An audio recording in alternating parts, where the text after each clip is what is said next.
chào các bạn đang đến với kênh YouTube của chúng tôi 1312. Ngày hôm nay chúng tôi đang có mặt tại thành phố Đà Nẵng và có một sự kiện rất đặc biệt. Đó là tôi mong muốn mang hai người bạn Long và Khôi đến gặp gỡ với một nhóm bạn của tôi, những người cùng chia sẻ một niềm đam mê chung là mô tô phân khối lớn. Đây là nhóm có tên T43. Tức là tất cả anh em ở đây cùng chia sẻ đam mê là chơi chơi âm gọi là chơi trong một hội có tôn chỉ gì đó. Ở đây chơi là phải vui thì mới chơi với nhau. Chơi xe chứ không phải khoe xe. Chơi xe chứ không phải khoe xe. Hôm nay mình chạy đi Mỹ Sơn, Quảng Nam đi. Quá hay. Quảng Nam Sơn cũng là một địa danh mà chúng tôi rất muốn đến, một địa danh về văn hóa người dân tộc Chăm. Thánh địa Mỹ Sơn. Rồi anh em mình sẽ ngồi làm ly cà phê xong rồi anh em sẽ lên đường.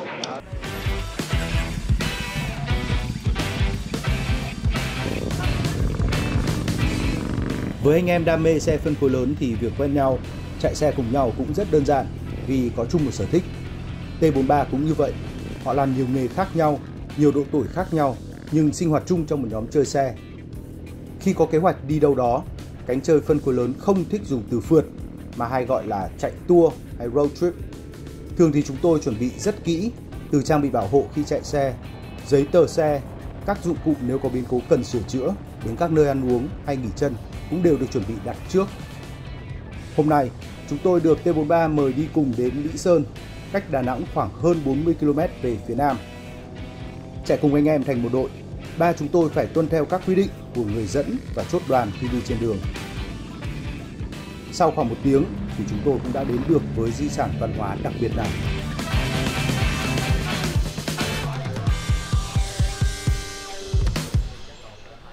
Chúng ta đang có mặt tại thánh địa Mỹ Sơn. Đây là thánh địa Mỹ Sơn. Thôi không ơi. MC em siếc gì còn cái gì em vào đây. Giới thiệu với ông, đây mới là MC đỉnh cao, xinh hơn ông nhá, tím hơn ông, em hồi hộp quá đi. biết nhiều thông tin hơn ông. Rồi, mời em. Anh mời Ngô Thị Mỹ Linh. Dạ vâng, xin chào tất cả các anh chị trong đoàn mình. Mỹ Sơn chính là khu đền thờ Hindu giáo quan trọng nhất của các vương triều Champa khắp miền Trung Việt Nam. Những công trình đầu tiên tại Mỹ Sơn thì được xây dựng vào cuối thế kỷ thứ tư bởi một ông vua Chăm sau khi lên ngôi, tên là Bhadra Varman I, với mục đích là thờ những vị thần trong đạo Hindu, mà cụ thể đó là thần Shiva, là vị thần quan trọng hơn cả được chọn tại khu vực này. Sau khi mà vương triều Champa di chuyển vào trong Nam thì chúng ta bỏ hoang trong một thời gian khá dài, khoảng hơn 500 năm. Cho đến cuối thế kỷ thứ 19, một toán lính Pháp vô tình đi lạc vào khu vực này, họ phát hiện ra Mỹ Sơn. Thì những công trình đầu tiên được làm bằng gỗ. Do một trận hỏa hoạn vào cuối thế kỷ thứ 6 thì những công trình này bị cháy hết. Và đến thế kỷ thứ 7 khi một ông vua khác sau khi lên ngôi thì đã xây dựng bằng vật liệu bền vững hơn, đó chính là vật liệu gạch. Và kể từ đó khắp miền Trung Việt Nam, cứ mỗi một ông vua sau khi lên ngôi ông lại tiếp tục xây dựng đền thờ tại Mỹ Sơn. Trước đây thì có rất là nhiều nhà nghiên cứu cho rằng là gạch Chăm xây dựng không chắc cái dính, gạch cứ thế mà chồng lên nhau thôi. Sau đó thì mới nung toàn bộ công trình này. Nhưng sau đó thì chúng ta có những nghiên cứu khoa học vào đây thì chúng ta phân tích rằng gạch này là gạch đã nung rồi và có sử dụng chất cái dính. Cho hỏi là anh em đã bao giờ đến với thánh địa Mỹ Sơn chưa? Chưa. Riêng em đây là lần đầu tiên. Mà đông đủ. Em đến bãi thấy không? Cách có hơn 40 cây thôi nhưng mà đây chưa chắc đã phải điểm đến của mấy anh em T43. Còn đối với chúng tôi thì lần đầu tiên đến đây. Ở đây có ai biết về dân tộc Chăm không? Hồi xưa đi học á thì em có đến đây vài lần thì có được biết là nó giống như kiểu là cái nguồn gốc của người dân miền Trung á là Champa. Sau này thì miền Trung mới vào và người dân Champa cộng cư với nhau. Và bây giờ thì cái người Chăm thuần thì rất là ít, nhưng mà em nghĩ là nó cũng lai khá là nhiều.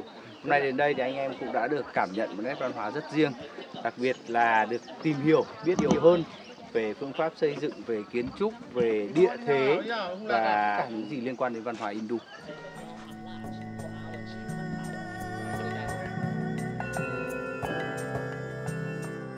Bình thường thì tôi hay đi một mình, tôi chỉ đi một mình thôi.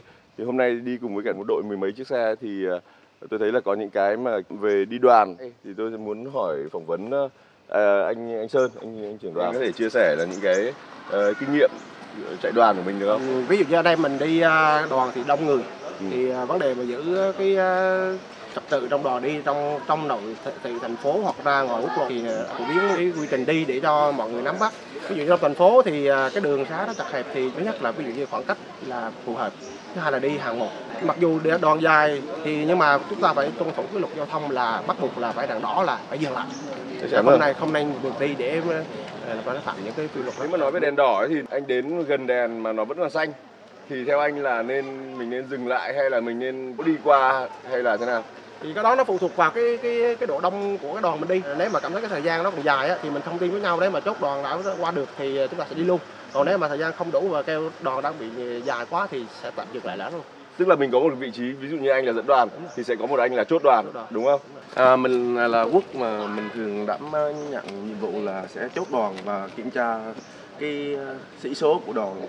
Tôi thấy anh Quốc là khi mà chạy là anh hay có những tín hiệu ra hiệu bằng tay cho các xe chạy sau, đúng không? Thì anh có thể demo các cái tín hiệu đấy để cho mình có thể nắm cùng với nhau được không? Là thông thường thì lúc mà mình gặp chướng ngại thì mình sẽ ví dụ như ổ gà hoặc là xe bên cạnh thì mình sẽ đá chân. Mình đá chân trái hoặc chân phải hoặc hai chân giơ tay lên trời và mình nắm lại thì nghĩa là dừng. Thường thì anh trưởng đoàn sẽ làm việc đấy. Còn ví dụ sẽ có một người libero khi qua ngã ba ngã tư mà mình rẽ trái thì mình sẽ phân công cái người đó đứng lại ngay ngã ba ngã tư và ra tín hiệu rẽ trái hoặc là rẽ phải cho đoàn mình đi theo. Okay. Ở trước mặt tôi là một chiếc xe mà theo tôi nhìn nhận là biến đổi về hình dáng hơi nhiều. Đây là chủ xe Minh Hiếu.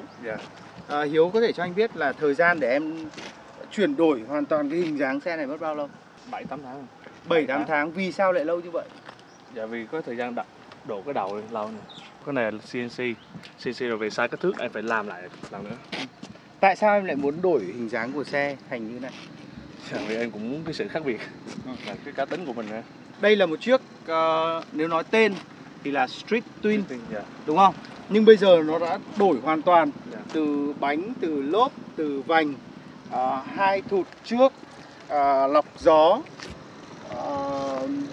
bô, đèn trước, toàn bộ phần tay lái ghi đông. Chỉ còn bình xăng là riêng. Bình xăng là còn lại duy nhất.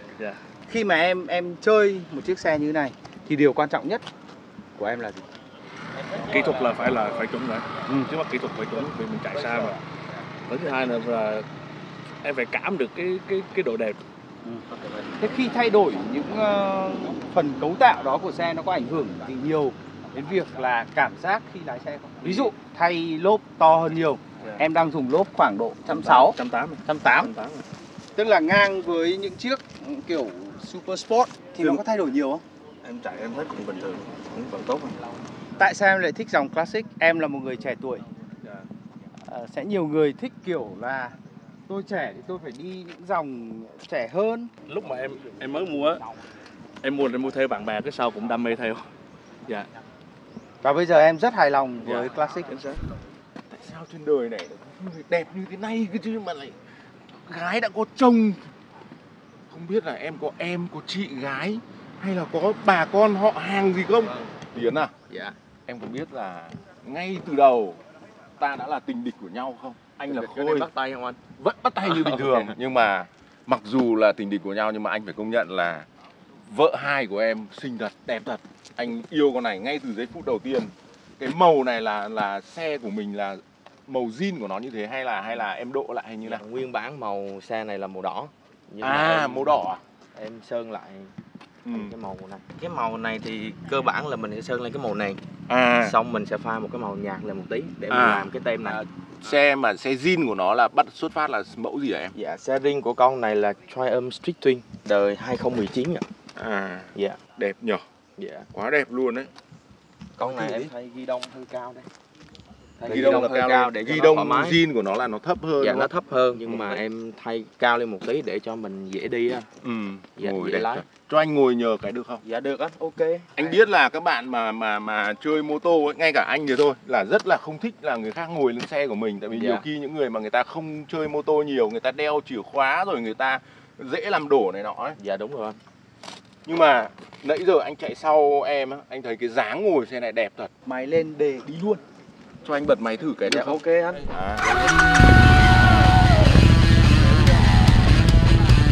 Rồi của hai tay.